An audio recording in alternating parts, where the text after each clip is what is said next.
Alright, so I wanted to do another explanation-y type of video, because, sometimes you try to explain something to someone, and you get really frustrated whenever they don't think the same way that you do. You're just like, why can't you pop into my head and know exactly what I'm thinking? That used to be a problem of mine whenever I was little, to be kind of an abstract, little unique child, and no one really seemed to be thinking the same thoughts as I was, and I was like, if you could just be in here and understand, because I tried to explain the thought, but they still didn't really get it, but in my head it made perfect sense, so I was like, the only way for you to get it seems to be in my head. And it was my superpower for whenever I was little, was be literally in my head and just understand for a second. I still sometimes wish for that one, all the time. And so, you kind of have to calm down, and realize that they didn't have the same life experience you do, they don't have the same thoughts, because, well, they didn't happen in their head. So, first of all, calming down, and then kind of thinking back on everything that you had, kind of like the blank slate there. We all start off without much thoughts or any concrete attitudes towards anything, and then you develop them either through hearing others say that that's how they think, or through self-knowledge and self-exploration.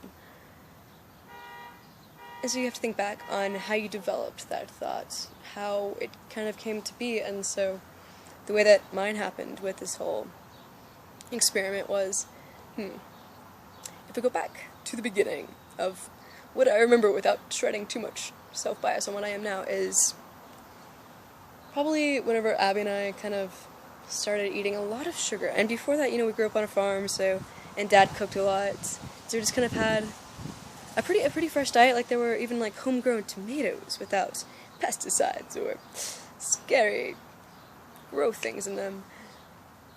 And so that was all probably fine, and totally like everything on our plates. I probably ate some leaves every now and then. I was outside, and I was like, I wonder what this tastes like. This thing's going to poison me. And so we'll just eat it, and I'm still alive, so not too poisonous. Good. One time I did put a berry in my mouth, and it was just so, wickedly get that out of me and taste. So I did, so that was good. That might have killed me. And then Abby and I started really getting into sugar. We had this youth group that we were a part of, and they were all eating sugar, so we're like, hey, we'll do it too. And we just started off with sugar cubes. We ate, some Sour Patch Kids or M&M's. Oh no, Dad did this thing where we'd have ice cream, like Ben & Jerry's, and he would chop up Reese's and M&M's and put it in the ice cream, and it was so good. And he would work it right off, because we were kids, and he'd fall to the ground and bounce back up, and it bounced away with it. And so we'd do that. And so then we somehow got our own income, allowance, I guess, and would go to grocery stores, and there was this one right across from the high school, so high school and junior high. No, it had to be high school, because that's when it was really close. We'd walk over there, and we'd get Sour Patch Kids, and I would start with those, and they weren't sour enough anymore. The taste kind of lingers away on your tongue, the memory is more exciting than what you're eating. So I'd get sour spray, and spray them in that, or soak them in that, and then eat them after that, and that wasn't enough. So I put them in energy drinks, and would eat the energy drink. I would drink the energy drink. Oh my god, you could freeze it and then eat it, but then it would be too cold. So I would have that, and we'd have 3 a day. Or Monster was our favorite, M&M's. And then I had a Red Bull, and I was like, this is so classic. This shall be my new energy drink, and I should have a cigar with it. I actually like cigars. And then that wasn't enough. So we got sugar cubes, and then we dipped those in icing, and that was a lot of what we ate. And whenever it kind of faded, we just have more. We're definitely living off the highs of it. And that's also whenever we started having a lot of mental problems. And back then I thought we were just accessing this whole new level of intelligence. Look at these thoughts I can have. I didn't even think about them before. I must just be having some negative awakening. It's also spiritual doesn't necessarily be conducive of bright thoughts and angels, so yeah, spiritual awakening, why not? So Abby and I were walking at the river one day, and she explained to me the thoughts that she were having, because somehow hers got worse than mine. I mean, she was so addicted, and I say that now because we were at this park, I want to say Six Flags, or one of the water parks, walking along, and she saw this Twizzler, or some type of candy, on the floor, and she reached it before I did, so maybe we're both addicted, and she actually ate it off of the floor. Back then it was kind of funny, or what the fudge, man? But she did that. That's addiction.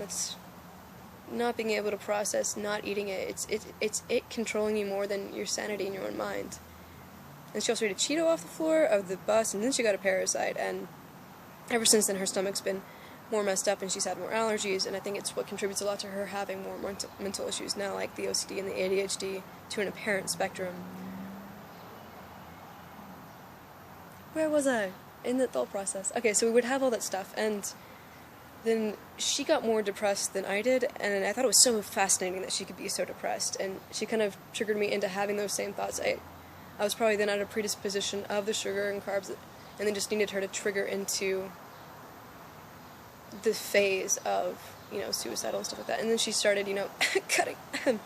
But she got really negative. And her life got really hard, and I used to think it was just her accessing those thoughts, just being able to. And what if that access was from that sugar? And I can't say for sure, but that's what I noticed. And then these days, where I've gone from there is we had the college diet, and all that's almost like a similar story. We got away from the sugar, it got better. All that data is remembrance and skewed, so there's no point to even mentioning it, really. I worked at a daycare where I was just around a lot of kids, and the main thing I noticed was this kid named Charlie, and he was like 12 and had Asperger's or some mental hardship, where he couldn't even really speak English yet. I'm sure he could process it, but just wasn't speaking it, and he was also happy, though. And he had McDonald's, like, every day, and so did his brother. Just, like, hash browns and fries and soda, like, huge fucking sodas that they had. And then there was this little girl who had almost, like, vegetables every single day. Not almost, she had vegetables every single day, and she could only have, like, 3 carrots max. Like, her diet was very, very strict, and her mom made sure she followed it, and I don't know what she had that made her do that, but she was also the most intelligent and the most, she would come up to us and say, like, these really intelligent things for someone her age. I think she was, like, 4, and all the other kids were running around and being sporadic, and she would just come over there and want to talk to us, or draw things, and had this level of wise intellect about her, and just noticing that direct contrast was so fascinating. She didn't really seem super controlled by food, and she actually loved the vegetables that she was eating. Like, she would try a new one, like kale or asparagus, and then dislike it for that day, and a week later I would talk to her about it, and she'd be like, oh no, I like that one now, and she would ask for more of it, and I loved that, and it was so inspiring and wanting of what is possible. Because if any of this is true, then there are a lot of kids right now eating Pop-Tarts in shiny packages and getting excited. And there were these kids at this draft house that I work at, and we have like these late night showings of things, and right now, Jurassic World and Inside Out are out, so there were these kids that with their mom to Inside Out, and I'm like, when I say kids, I think they were like 9 to 12, and they got up there and they go like look at the menu, and I go up there to talk to them, and these kids cannot stop almost bouncing and bothering their mom and talking about how they want shakes and Sour Patch Kids and candy, and the mom even directly said, I know you like sugar, but can you try not to show it? Like, verbatim. It's like, your kids seem kind of addicted to sugar, and you're already kind of questioning her choices because it's like midnight and her kids are at the showing, and I don't know, these are just the things that I'm noticing and feeling so worried about. That's where all the self-bias comes in, and I really try not to put that into it, because there are just times where I'll definitely try to have positive thoughts, but it feels like I'm working past this barrier of mental disruption from having Pop-Tarts, or like I'll go directly from being happy and life invigorated and wanting to see people, and then I'll be like, what happens if I eat a Pop-Tart? And then just eat a fucking Pop-Tart, or some Cheez-Its, and then just after it try to have like the same thoughts I was having before, and they're just not as filling, and there's just this negativity and social reclusion and depressive thoughts directly after. And causation is hard to prove, which is why I want the neuroimaging machine to be like, there is no self-bias here, this machine does not recognize it, and then we will go ahead and show you direct data, direct neuroimaging, and then at this point honestly, you could just take Abby's brain and my brain and scan them both, and then see what happens, see what the difference is, and have us do things like OCD things. Or when I say OCD, she gets really stuck on needing things to be perfect, and obsessing over it, and not being able to think of anything else until it's finished. And whenever I say she has ADHD, she gets very hyper and frustrated more easily at life. She has this thing where if people try to present new thoughts or say things she doesn't know, she'll say, "Stop it!" And like, my mind hurts, my head hurts if we go for too long. But I can follow it. I'm sitting right next to her and we're hearing the same thing. And I feel kind of the same like mental pain, but I used to like feel that pain and then just rest on it, provoke thinking on it and get used to it, forced myself into working the brain almost as a muscle. And so we'll listen to that same thing. And she'll need to stop, and I'll feel kind of that same, this is new information. It's hard to process, but be able to process it longer and want to. And that's a direct mental difference. So that's kind of where all these thoughts come from, and thinking that food is so connected to the way that we feel. Also, all my friends, the ones that are most depressed or have the biggest issues with life,